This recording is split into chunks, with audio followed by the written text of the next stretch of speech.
Hey everyone, welcome back to the Love Beneath podcast. I am your host, Mina Zia Sheikh Al Islami. Try saying that 3 times fast. I almost said I am your show.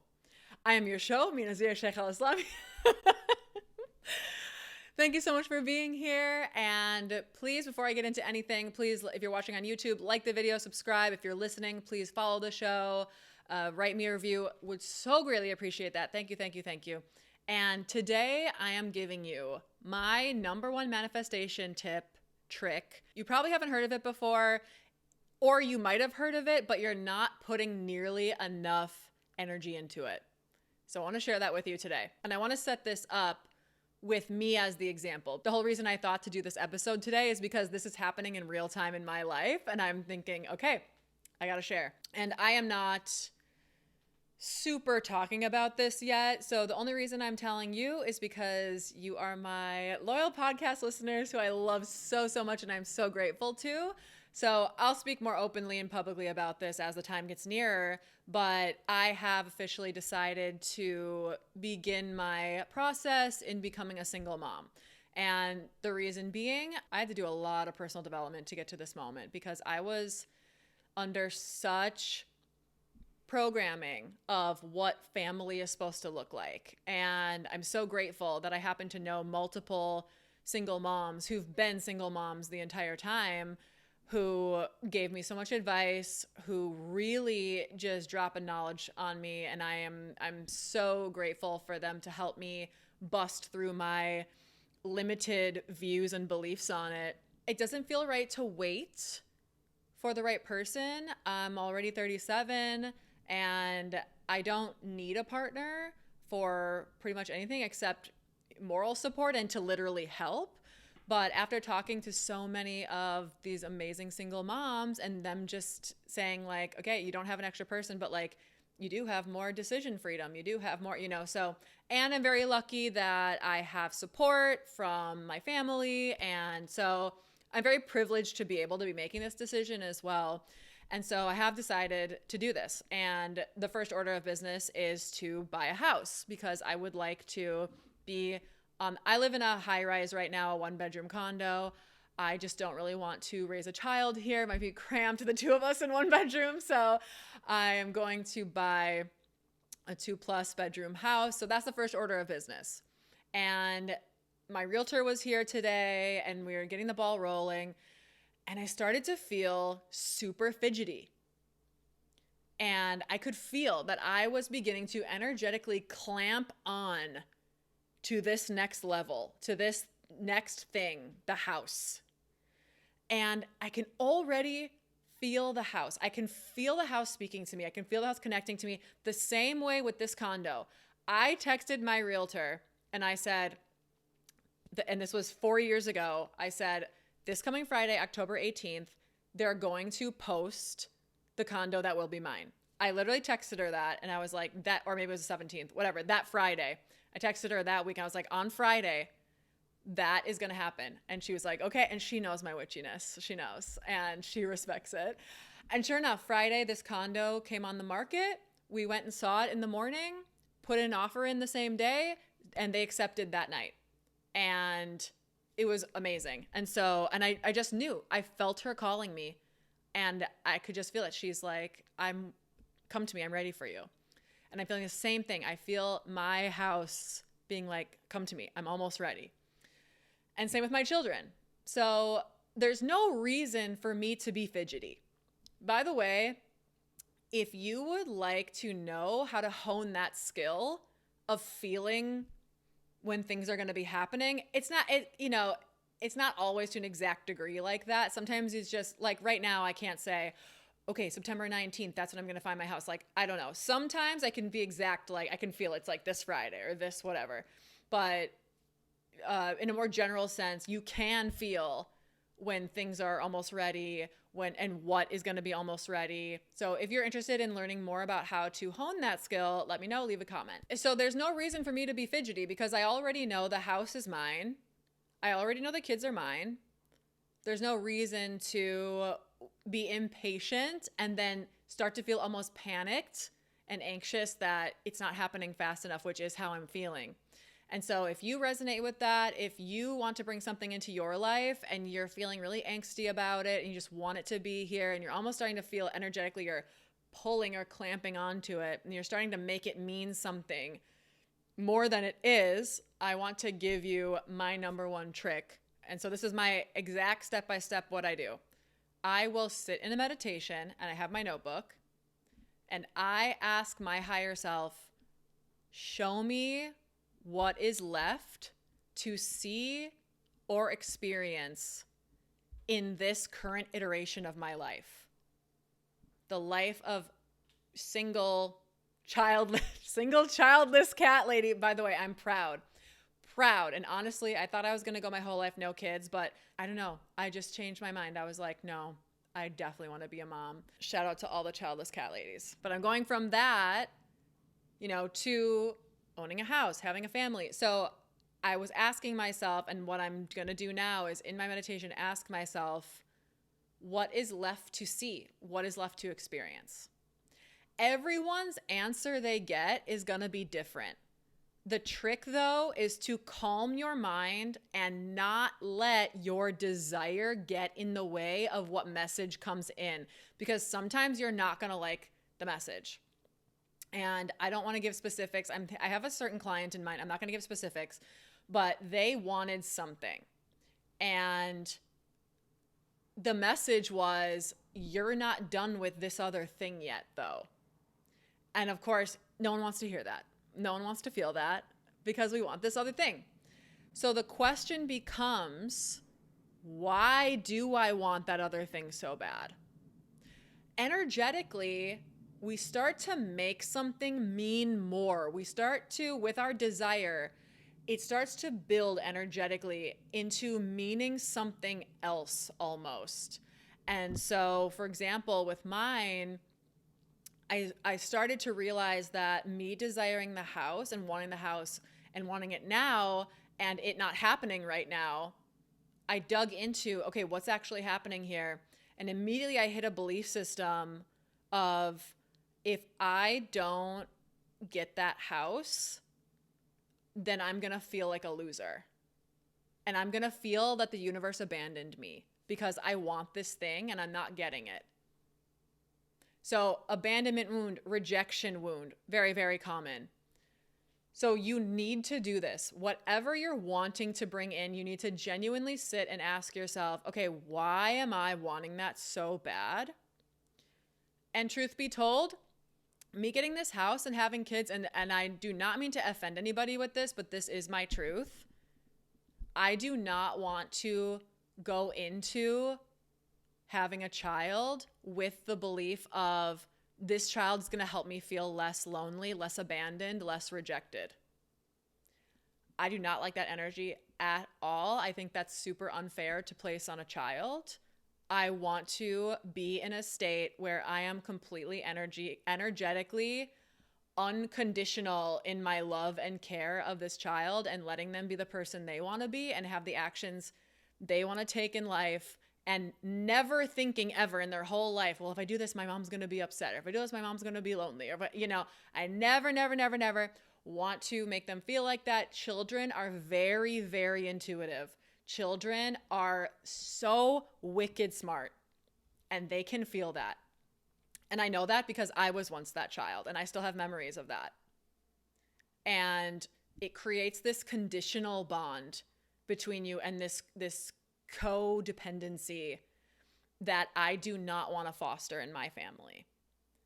So that's why this message is really important to me, because I think that if all of us can sit and reflect in that way, we can create a lot more harmonious lives, harmonious relationships, and just feel a lot better in our lives, right? So I sat down and I started to pick, and I won't give you like my whole, this isn't a trauma dump podcast, but I started to pinpoint every moment where, okay, so this is where this rejection happened here and abandonment happened here. And okay, I feel the loneliness wound. Okay, how can I give to my own loneliness without needing the house, without needing a family?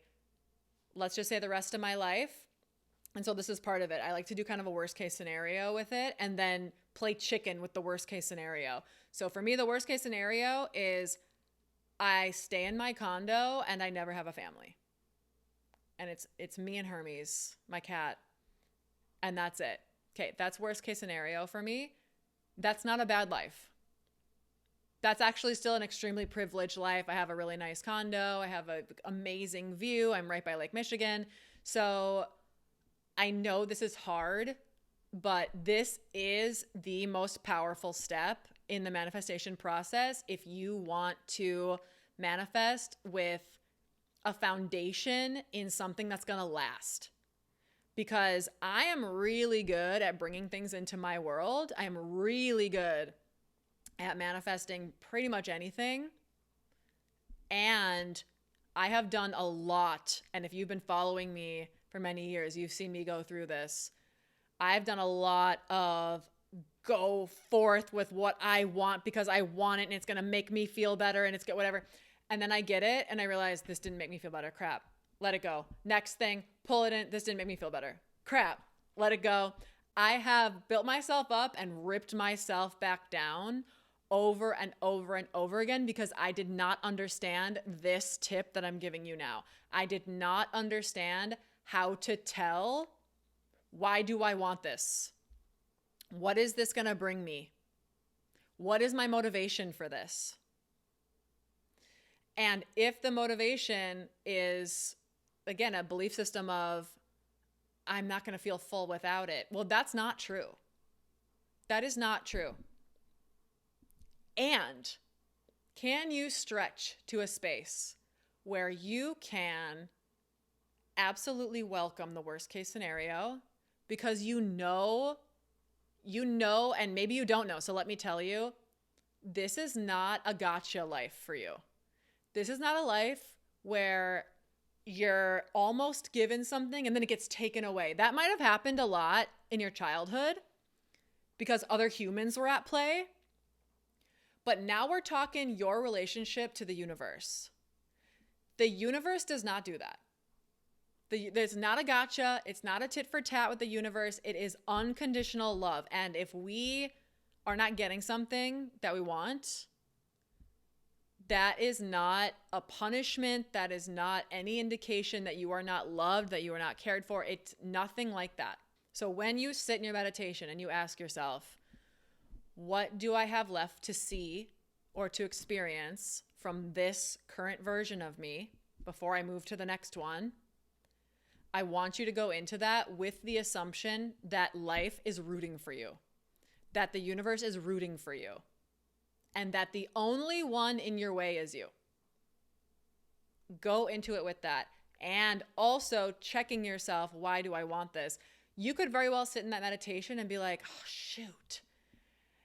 I just wanted it for so I could feel better, but maybe I don't actually want it after all. Now I'm so confused. That happens to me all the time.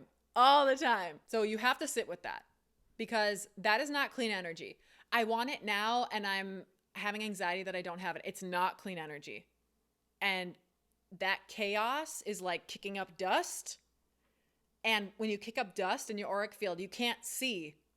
So there could be opportunities around you and you can't see them because the dust is everywhere from the chaotic desire. So I'm with you in this. I'm working on it too. So sit and ask yourself what is left to see and experience. When you do that, you are simultaneously accepting what is, accepting the worst case scenario, and dig within yourself and see if any part of you does not want to think about the worst case scenario because you need to be cool with it. When you're cool with it, you are cool with your current. When you're cool with your current moment, this openness just comes.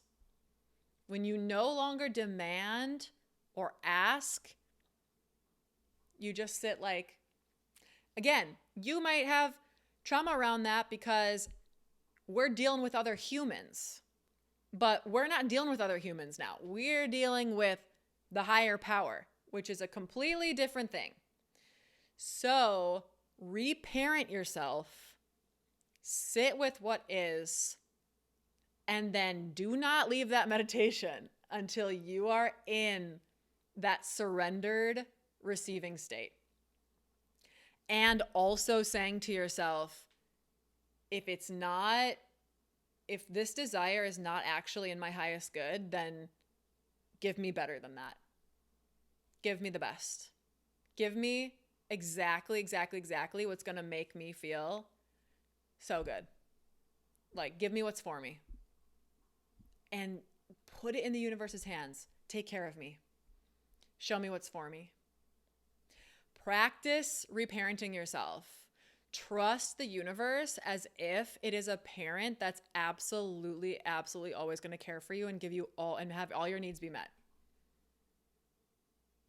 That is truly the most underrated technique, because so many of us have a bad relationship to trusting caregivers. And when you have a bad relationship with trusting caregivers, you always have a loneliness wound. You always have a rejection, an abandonment, a worthlessness. Because a child, everything's about them as a child. So if they feel abandoned, immediately they're like, it must be because I'm the worst. It must be because something's wrong with me. A child is not thinking, wow, this parent really needs to go to therapy. That's crazy. Let me go on with my day. A child is never thinking that. So many of us have a worthlessness belief because we were not receiving what we needed. And that is all convoluted, and we need to detangle all of that. So let the universe heal you.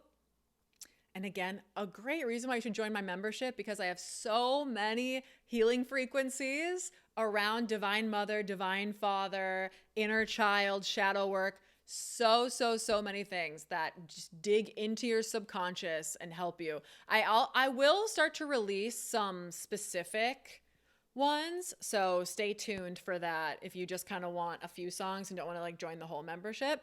But we meet every Wednesday and do live sound ceremony and go on a meditation journey, and it's beautiful. So if you're interested in that, that link will be in the description. So to recap, sit with your journal, ask your higher self or the universe, show me what is left to see or experience I'm getting the biggest chill. Okay, you gotta do this. Show me what is left to see or experience with the current iteration of my life. With my current life and currently what's in my life. Show me what's left to see before this is complete. Trust the feeling that you get, and it'll probably be an immediate feeling. Don't let this go, like just feel it here. Don't let the mind take over. The brain is very bossy. Don't let it take over. Just be right here. Feel what the response is. You might have to try it a few times. But there's also, I will link it right here. It's called Come As You Are. I do have one of my frequencies. I have a few on this YouTube channel. So if you're listening to the show, I'll have it in the description. If you're watching on YouTube, it's also in the description. But right here will be the Come As You Are song. That is unconditional motherly love. That frequency is Earth going, come to me, let me hold you. So use that song. You can listen to that song as you're doing this meditation if you want. If you prefer silence, you can do that too. But that will really help you get in a love state and a trust state, which is perfect, because then you need to play chicken with the worst case scenario of like, what if this was it for you? Accept what is. Find the beauty in what is, even though you want it to change. Again, solely because then the frequency can shift, because right now you're going like this, trying to pull. That's not going to happen. You need to be in surrendered receiving. Surrendered receiving. And that requires, you got to you got to tenderize yourself a little bit and make yourself let go of the pull and be like, okay, how can I see the beauty in what is now so that I stop pulling? Sit in that, and then just let yourself be in the stay there till you feel the surrender, or keep practicing until you get there. Feel the surrender, and you will find a knowingness inside you either way. So if this desire is not something that's actually for you and it's actually just you trying to mask a feeling you're having, you're going to see that. Or if it truly, you're like, oh my God, I truly feel this. Whoa, I seriously feel that coming to me. Just enjoy it. Enjoy it, because once you feel that, that's it. All that's left to do is for you to just stay in that surrendered receiving until it comes. Like, that's literally it. It's already done. So do that technique. Do it every day for 3 weeks. Every day, 21 days. I promise you, it's going to be good. I promise you. And leave me a comment if this resonated with you. If you try it out, let me know. Let me know what happens for you. Thank you all so much for being here. Once again, please engage, whether that's listening or watching. I would so appreciate it. And no show tomorrow because I'm going to be doing my crystal sale. So please follow my crystal page if you want to buy some crystals. Unfortunately, I only ship to the US, so I'm really sorry about that. Especially to my Kazakhstan people. I'm so sorry. One day I will ship to you, I promise. But for now, it's just US. I'm so sorry. But that username will be in the description as well. And that sale is going to be Friday, July 18th through Sunday, July 20th. So it'll be a 3-day sale. It'll be in my stories, in my crystal page, not my regular Instagram. So make sure that you're in the right place. And yeah, all the info will be in the stories and everything. So hope to see you there. Otherwise, I will see y'all on Monday. Bye-bye.